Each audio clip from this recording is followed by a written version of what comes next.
projeto de lei que está sendo examinado aqui na Câmara prevê que entidades especializadas no atendimento a pessoas com necessidades especiais sejam prestadoras de serviço dos governos estaduais para atender a essa parte da população. O autor da proposta, o deputado Paulo Folletto, do PSB do Espírito Santo, é o nosso entrevistado nesta edição do Palavra Aberta, um programa da TV Câmara e da Rádio Câmara.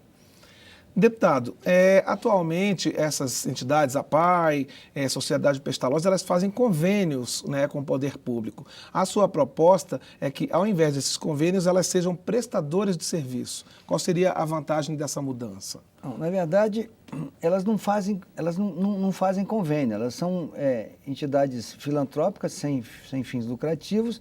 E nós a proposta é exatamente para que a gente possa formalizar o convênio. Mas muitas vezes elas têm professores da rede pública, né, que atendem lá. Que ficou mais difícil a partir do momento em que o governo federal tirou a educação especial das APAES e Pestalozzi. Ele, como uma ferramenta de inclusão, uma coisa, inclusive, bem pensada, tirou toda a educação especial e levou... Não tem mais educação especial. As pessoas com deficiência física e mental vão para dentro da escola regular. Só que nós também temos que admitir que foi uma mudança brusca, abrupta, do dia para a noite, e as nossas escolas que não conseguem ser regulares nem para os nossos meninos normais, nós temos deficiência na nossa infraestrutura de saúde, de educação, de assistência social. Ficou muito ruim isso. Os próprios pais dessas pessoas detectaram que não estava indo bem. As APAES passaram a fazer o complemento. E não tinha nenhuma ferramenta legal para receber isso. Perceber faturamento, porque a manutenção das APAES, principalmente APAES que se profissionalizam, que vão prestando um serviço de qualidade, e eu cito o exemplo do Espírito Santo. A APAE de Vitória tem 50 anos, é excelente, mas a APAE da minha cidade diz que coruja que não gava o toco, pau nela, né? A APAE da minha cidade, Colatina, no Espírito Santo, é uma referência regional para o norte do Espírito Santo inteiro. Se profissionalizou, acabei de ir lá numa cerimônia onde ela construiu 9 novas salas com um centro de atendimento ao autista, para tratamento específico do autismo. Isso custou quase R$500 mil só para a construção física. E tem que equipar, tem que levar professores. A nossa lei, a Lei 269 de 2015, dá a oportunidade de fazer um convênio das APAES e Pestalozzi, por legalidade, se transformarem em pessoas jurídicas que possam perceber financeiramente do poder público, das secretarias estaduais de educação, pela prestação de serviço no contraturno, fazendo o complemento da educação, cuidando, na verdade, da educação especial, que a gente sabe que essas entidades têm muito mais qualidade para fazer isso do que a nossa escola regular, que não se preparou para isso. Então as crianças e adolescentes ficariam um período do dia na escola convencional. Na escola regular, porque o governo federal é a nossa lei atual, não pode deixar de levar. A educação especial, ela é feita oficialmente, legalmente, pela escola regular. O governo quer ter controle e entende isso como uma ferramenta de inclusão, no que eu concordo, né?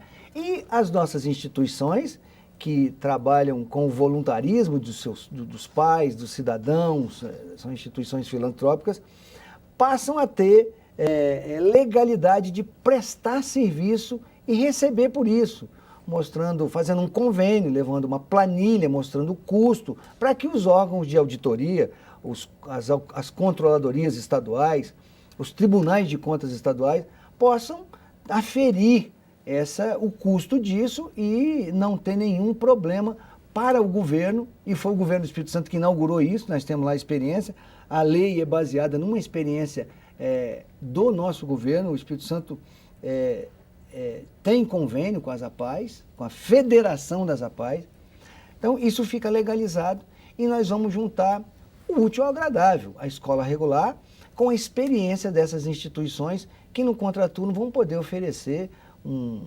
muito mais, um plus com vantagens para as nossas pessoas que precisam de ter uma educação especial. Agora, eu vi lá na sua proposta que o senhor também atende às pessoas com deficiência que não estão na escola regular, né? Porque a escola, ela inclui criança e adolescente, mas quando essas pessoas com deficiências ficam adultas, elas não têm para onde ir e elas têm que ir para a PAI, para a Pestalozzi. Quer dizer, o seu projeto também contempla essas pessoas, Sim. né?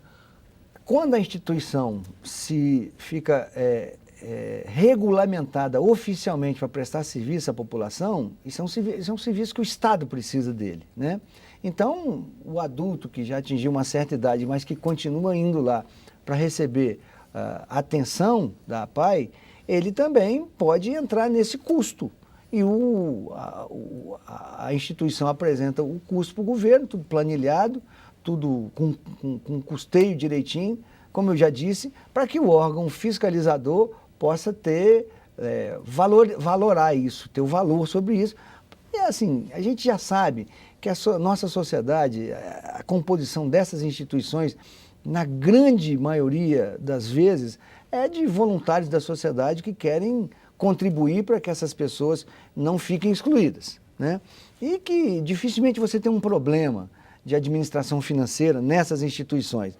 Mas o órgão fiscalizador, ele precisa ele avalia isso, ele não leva em conta sentimento, emoção, porque ele tem que ser isento dessas coisas. Tem que estar tudo regulamentado. Tem que estar tudo regulamentado. Então, assim, a nossa proposta é que um cidadão que não está estudando e que é atendido pela instituição, possa também o Estado possa dar uma contribuição financeira para que essas instituições, algumas que são organizadas, estão indo bem. Eu disse o exemplo do nosso Estado, são 40 APAES e Pestalozzi no Espírito Santo. O nosso Estado está com isso num nível de organização bom, mas a gente sabe que nesse Brasil afora aí tem instituições que funcionam numa casa emprestada, sem condições físicas, com vazamento de teto, com mofo, sem condições de humanidade. O convênio dá legalidade às secretarias de educação de pagarem por isso. E aí a instituição dá um mínimo de condição para esse atendimento decente às pessoas. Que já tem um problema na sua vida, que geralmente se reflete na família, nós temos que contribuir para que isso seja de menor impacto na relação social das famílias. Agora, essas entidades em geral são entidades de longa data, funcionam há muito tempo, a PAI é muito tradicional, Pestalozzi também, os estados têm outras. Na hora de fazer esse contrato de prestação, vai ter que abrir para todo mundo ou dá para direcionar isso assim, na hora de não fazer uma licitação muito aberta? Não existe o perigo, por exemplo, de chegar uma entidade nova que não tem experiência e querer se candidatar a ser um prestador de serviço? Como garantir que serão essas instituições que a gente já conhece, né, que serão as que farão o contrato? Até para garantir a qualidade do serviço. Na nossa lei, nós estamos especificando, prevê a contratação de APAES e Pestalozzi. Então seria direcionado, né? Entidade sem fins lucrativos como prestadora de serviço ao poder público. Então nós estamos definindo a coisa, né? Até respeitando a tradição, a relação com a sociedade, para você não botar um aventureiro que queira se aproveitar do dinheiro público ou até se transformar isso numa forma de negócio. Porque essas duas instituições, elas estão integradas na nossa sociedade como instituições que vêm da participação voluntária da sociedade, né? O voluntarismo das pessoas, das cidades, das regiões, é que fazem com que elas vão adiante.